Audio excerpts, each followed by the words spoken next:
morning stream.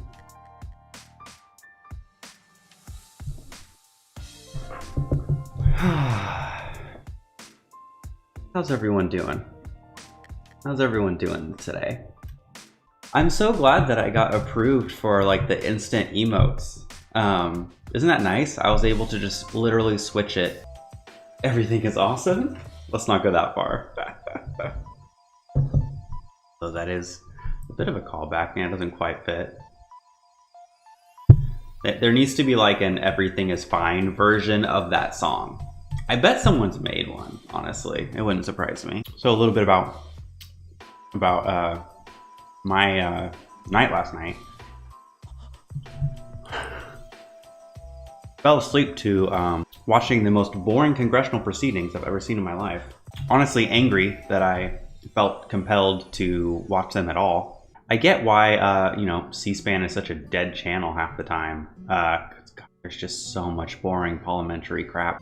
Woke up, I don't even know what time it was, sometime early in the morning, to like the vote officially finally being like certified, like right when they were like finally done announcing / counting and then them announcing the results or whatever. Like that's the moment that I woke up to, which is like weird. It's almost like my brain was like somehow paying attention even though I was asleep. You may have noticed that I play lo-fi a lot on my channel now. The main reason I do that is because most of it is DMCA free, or at least very unlikely to get DMCA claimed. That is the state of Twitch nowadays. I guess not just Twitch, but like the entire music industry, or entertainment industry, I should say, when it comes to music. The DMCA situation is so out of hand. I mean, there might be some times when I'll play music, but the other thing too is that if I or Sparrow ever wants to go back and like edit the footage, or if anyone wants to go back and watch a clip or something, like Twitch will mute it if it's copyrighted music, and so it renders the footage of the stream itself pretty useless. I need to support multiple audio channels. That would be great. That would be amazing, Alpha. Also, I do not feel confident that that's going to happen anytime soon. The software, the technology is there to kind of handle this in a really smart, user and streamer friendly way. I don't feel like they've given us a whole lot of reasons to trust them in regards to this stuff. It's become such a focus and such a need that if a different streaming service figures it out first, like YouTube, for example, I think that could be kind of a big deal. You know, I think it could actually get a lot of attention and maybe move some content creators over. It's been a really huge issue for tons of content creators. Tons of like huge content creators like Dr. Lupo, for example, had to make the difficult decision to literally delete their entire VOD like vault on Twitch. All of their clips, all of their past broadcasts that have been saved, they had to delete all of it because they couldn't risk. It wasn't worth the risk of them getting DMCA struck for just whatever content they might have created like years ago. Huge issue, and Twitch has really offered no solutions or help or protection. And a lot of this is on the music industry as well, obviously. I don't trust Twitch to really do the smart or helpful thing for their content creators. It just seems like whenever there's an issue like this, they fumble the ball spectacularly. You want a streaming service not tied to one of the big tech companies, something new? Alpha, I agree with you in theory. Here's the problem. In order for it to be successful, one, it would have to be like freaking amazing and kind of blow existing streaming sites out of the water.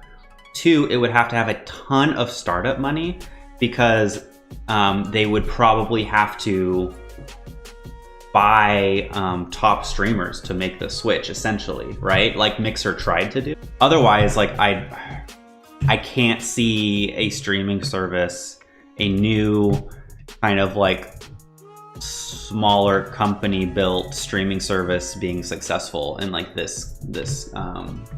current climate. Oh, make a new streaming service. Oh, okay. I am once again asking for your financial support. So when you say the Dad Night Boys have experience, the only programmer-ish person is Laser.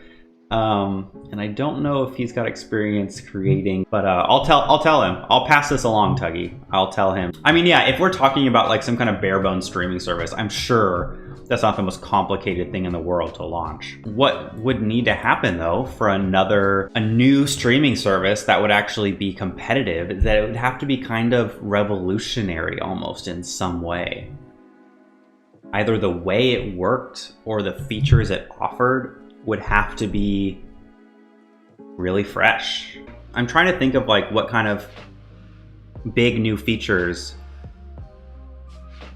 a new streaming service could offer that would get people really excited. Kind of improvement in how the stream was encoded and like outputted to like further decrease like latency or increase quality in some way.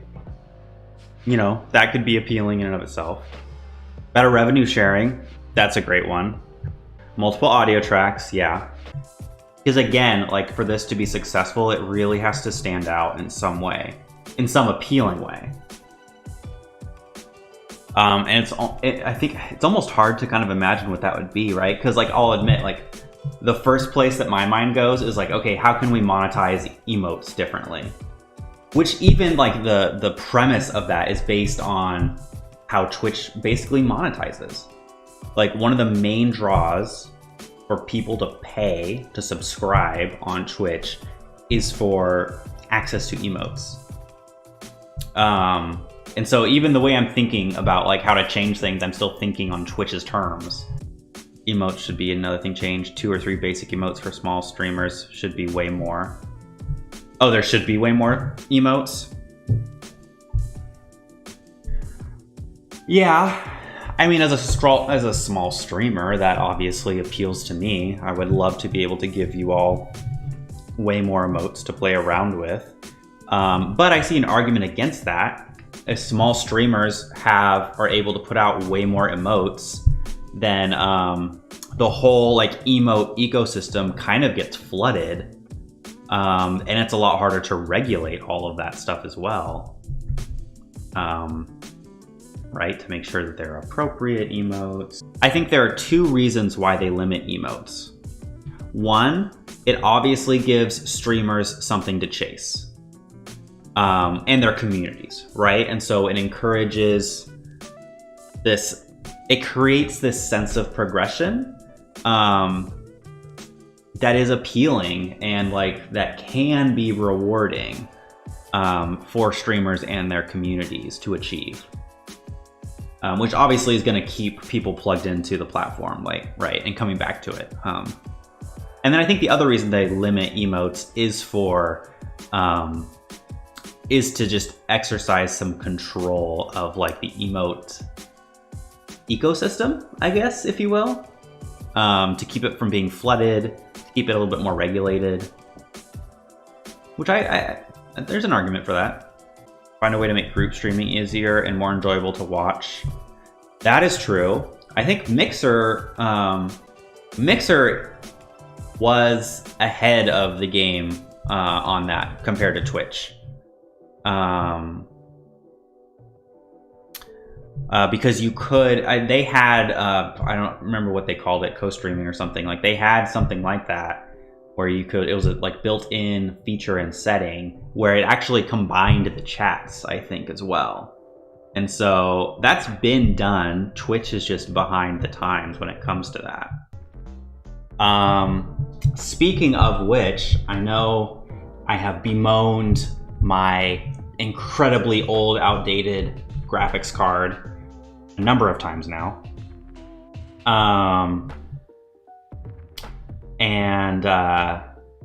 But anyways, one of the things I was talking about is that if the $2,000 stimulus actually went out, that I was going to try to use some of that to actually upgrade my video card. But yeah, I've also just thought about seeing if I can just sell some random stuff around my house to make enough money to buy a graphics card. because like cryptocurrency mining is like so huge, I think that's one reason why people are buying these things up so quickly. And it probably makes sense for those buyers to buy up some of the like more medium end stuff than the really high stuff. Which could then mean that 3090s are all that's left on the market, right? Bitcoin was Bitcoin was like 38.5, I think, at one point this morning. Funny, like kind of funny story about Bitcoin. Like, I don't know, like maybe three or 4 years ago, there was kind of a big bump in Bitcoin in its value. And when I say a big bump, I mean it rose to like 15,000. And it was like this huge deal, obviously. And then it fell to like 12 or 11 or 10 at some point. Anyway, so I was like, okay, I know nothing about investing in this stuff, but I'm gonna go in and buy $10 worth of Bitcoin. That's all I bought was $10 worth of Bitcoin. And now it's like obviously over doubled in value. It's like 38,000 each now. And I'm like, my current philosophy with that kind of stuff is, for myself, I'm not even gonna call it invest. Like, if I buy a little bit of cryptocurrency, that I'm only buying very small amounts and only spending as much as I'm willing to lose, essentially. And so not really viewing it as an investment for me, because I don't know nearly enough. Well, there's always an element of gambling to it, in my opinion, but I also just don't know nearly enough to really merit throwing money at it. But I think it's really interesting, so I like kind of follow it. And I have a little bit, so I obviously have a tiny bit of Bitcoin. I have a little bit of XRP, which was like skyrocketing this morning. But seriously, I love you guys. Thank you so much for hanging out this morning. You really brightened my morning, and I hope I was able to brighten some of yours.